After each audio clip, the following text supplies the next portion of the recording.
Olá, alunos, tudo bem? Professor Raul de Biologia para mais um encontro semanal, hoje tratando dos principais temas cobrados em prova a respeito de algas. A gente teve uma aulinha curta a respeito de protozoários, tivemos uma aula também a respeito de protozooses e agora a gente vai falar de algas, ou seja, nós continuamos dentro do reino protista ou protoctista, beleza? Lembrando que o reino protoctista é um reino polifilético, então eu tenho tanto os protozoários quanto as algas aqui dentro desse reino, beleza?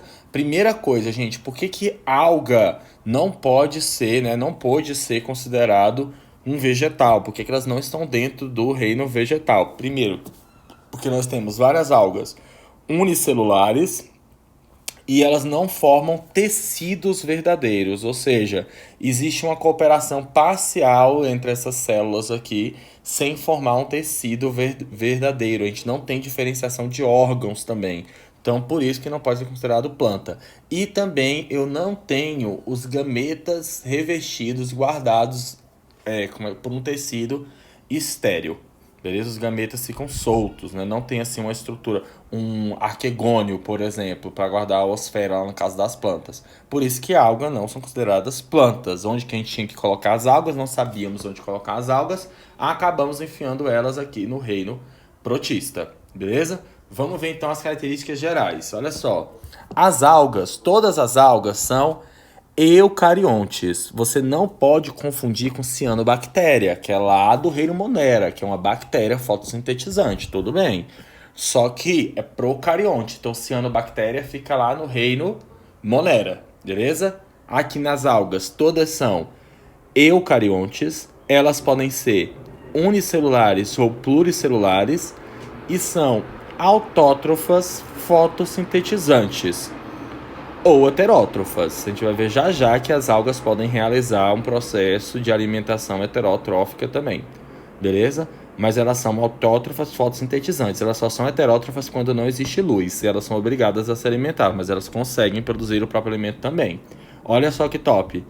Elas podem produzir o próprio alimento, mas caso não haja luz, elas viram heterótrofas. Olha que perfeição, né, gente? Muito top.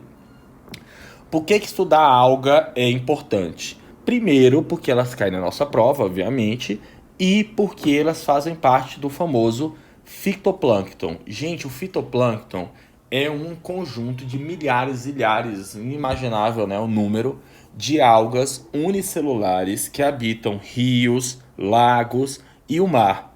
São, então, os principais seres fotossintetizantes do planeta.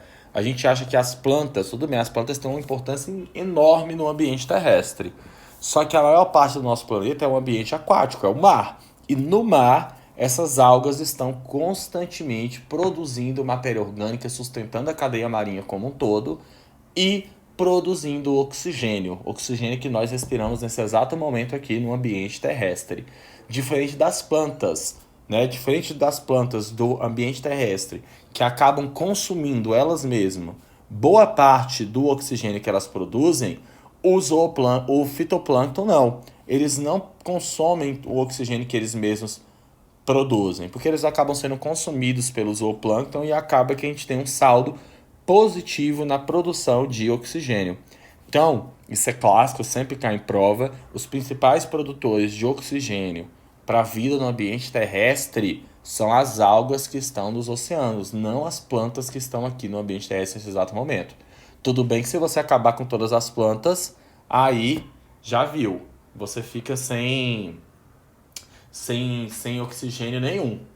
Porque senão você vai tirar um aporte muito grande e você vai depender só das algas. E aí não dá, beleza? Porque a quantidade de vida na Terra também é muito grande. Fora que a gente precisa de biomassa para se alimentar, beleza?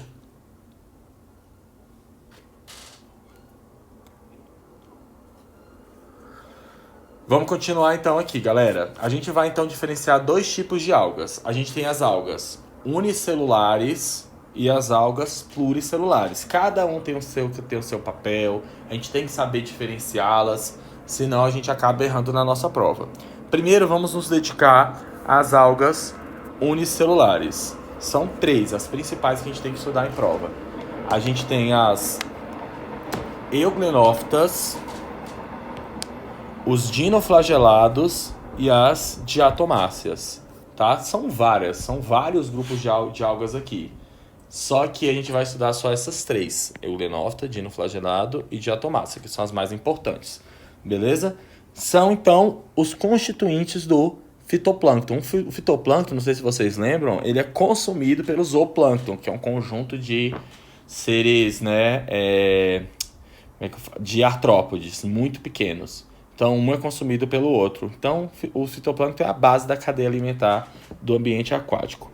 Vamos ver as principais características aqui das euglenófitas. Então, as euglenófitas, elas são flageladas, podem ter 1 ou 2 flagelos, e elas apresentam essa estrutura aqui, que é importante a gente lembrar, que é chamado de estigma. Para que o estigma serve? Serve para que ela consiga perceber aonde tem luz, e aí ela seguia até essa luz. Tenho aqui também um vacúolo contrátil para controle osmótico do que entra e do que sai, para essa célula não lisar, né? Isso para controlar a quantidade de água que entra e a quantidade de água que sai, porque vejam, as euglenófitas não apresentam parede celular. Então, se a quantidade de água entrando aqui, ó, for muito grande, se entra água demais, ela enche e estoura. Então, se tem água entrando, o vacúolo contrátil retira essa água. Beleza? Mesma coisa acontece se ela está perdendo a água demais. Se ela está num ambiente hipertônico perdendo água, o vacúolo contrátil coloca a água para dentro. Beleza? Sempre que eu tenho uma estrutura unicelular sem parede celular, eu vou ter essa necessidade desse controle osmótico para que essa célula não lise. Beleza? Então, eu tenho também o estigma, que é para orientação luminosa. E olha só que louco. Se não tem luz, essa célula aqui, ó, se torna heterótrofa. Ela é fotossintetizante, mas se não tem luz, ela passa a comer, se alimentar. Então, algas unicelulares podem ser heterótrofas, sim, dependendo da condição que você coloca ela. Só que ela tem a heterotrofia é uma opção, não é uma imposição. Não tem luz, vai caçar o que comer. Tem luz, opa, vou usar meus cloroplastos. Cloroplasto, beleza? Aqui, ó, cloroplasto. E vou fazer fotossíntese. Normal. Olha só que top. Muito legal, né? Incrível para elas. Se deram bem. Vamos ver outras duas que caem muito em prova. Dinoflagelados, que tem um endoesqueleto de celulose, ou seja, é bem uma carapaçazinha que eles têm de celulose, como se fosse uma parede celular. E eles têm 2 flagelos. Aqui não está aparecendo os flagelos. Como eles têm 2 flagelos, quando eles nadam, eles ficam girando o tempo inteiro.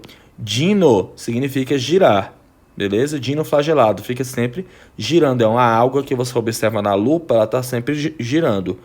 Por que ela é importante a gente falar nessa aula? Porque ela provoca o famoso fenômeno da maré vermelha. Não sei se vocês lembram do fenômeno da maré vermelha, que acontece por um processo, é desencadeado por fatores desconhecidos, algum desequilíbrio ambiental acontece, e essa alga começa a liberar neurotoxinas e deixa a água do mar com aquele aspecto vermelho, beleza? Qual é o problema aqui e o que cai na nossa prova? Sempre o vestibular relaciona a maré vermelha com o processo de bioacumulação dessa neurotoxina. Essa neurotoxina ela acumula ao longo da cadeia trófica. Então, em um consumidor terciário, o número de toxinas nos seus tecidos vai ser bem maior do que em um consumidor primário, porque sofre bioacumulação. Então, se uma pessoa pesca um peixe em um ambiente onde está acontecendo maré vermelha, ela pode ser contaminada e ter problemas neurológicos aí. E outra questão é que a gente não sabe o que desencadeia isso. Por que de repente os dinoflagelados começam a produzir essas neurotoxinas? Tem várias explicações, mas nenhuma comprovada até agora. Tem gente que fala que é por causa de poluição, se está muito poluído elas começam a liberar. Tem gente que fala que elas liberam para eliminar os seus próprios predadores, etc. E por aí vai. Mas lembra, falou em maré vermelha, a gente está falando de dinoflagelado. E também nós temos as diatomáceas, que são as algas de vidro. Por que eu botei elas aqui? Porque Elas têm esse aspectozinho bonitinho, né? Essas mais bonitinhas assim, tem bioluminescência também, elas. E elas têm uma composição de parede celular que pode cair na minha prova. Na minha prova, não, na nossa, né? Na prova de vocês aí. Que é uma questão de essa composição dessa parede celular ser um pouco diferente. A parede celular é constituída de sílica, são as famosas algas de vidro. Quando você vê no microscópio, parece vários cacos de vidro, redondas, ou então com esse formatinho meio aqui, parece um losango, né? E elas não têm, é importante lembrar disso, não apresentam flagelo. Então, Euglenophtha tem um ou dois, dinoflagelado tem 2 flagelos e Diatomácea não tem flagelo nenhum. O importante é a gente lembrar essa composição dessa parede celular dela, toda diferentona aí, uma parede celular de sílica, que dá esse aspecto que parece que ela é feita de vidro, por isso que a gente chama de algas de vidro. Conforme elas vão morrendo, elas vão se depositando no fundo do mar, ao longo de milhares e milhares de anos, formando, e esse depósito de sílica dessas algas forma o famoso diatomito, que você pode encontrar tanto no ambiente aquático quanto no ambiente terrestre, porque né, existem ambientes terrestres que já foram mar há milhões de anos atrás, então você encontra diatomito. E é um material que usam, por exemplo, na construção de residências, etc. Você pode usar o diatomito para fazer várias coisas. É só você, de construção civil. É só você lembrar, o importante para a nossa prova é você lembrar que ele veio de uma alga. Beleza? Então, quais são as 3 algas unicelulares importantes para a nossa prova? Euglenophtha, lembrando aqui que ela não tem parede celular, por isso tem um vacúolo contrátil. Dinoflagelado com 2 flagelos e parede celular de celulose e provoca a maré vermelha. E Diatomácea, as famosas algas de vidro, porque apresentam parede celular de sílica. Essa parede é chamada de frústula, beleza? E forma o diatomito. Agora nós vamos para as algas pluricelulares, que são essas que parecem plantas, mas não são, porque não apresentam tecidos verdadeiros. Não tem xilema, não tem floema, não tem colênquima, não tem esclerênquima, parênquima, nenhum tecido verdadeiro aqui. Por isso que não puderam entrar no reino vegetal. Essas algas, galera, elas também têm uma importância muito grande, porque elas são fonte de alimento para diversos peixes, então vários peixes se alimentam dessas algas. Essas algas, por exemplo, essa alga parda aqui, que você costuma muito ver quando vai em praia, ela pode chegar a 30 metros de altura no fundo do mar aqui, ó. São gigantescas, são verdadeiras árvores subterrâneas. Como estão debaixo d'água, não precisam ter aqueles tecidos de sustentação que as plantas têm. Colênquima, esclerênquima não precisa, porque aqui a gravidade não é tão forte. Então elas podem ficar, ó, em pé sem ter tecidos de sustentação. E vários peixes se alimentam dessas algas aqui. E também essas florestas de algas enriquecem o ambiente. Logo, favorecem a reprodução de diversos peixes. Que nem manguezal, que é berçário de vida marinha, também as florestas subaquáticas de algas pluricelulares são berçários de vida no ambiente oceânico. Beleza?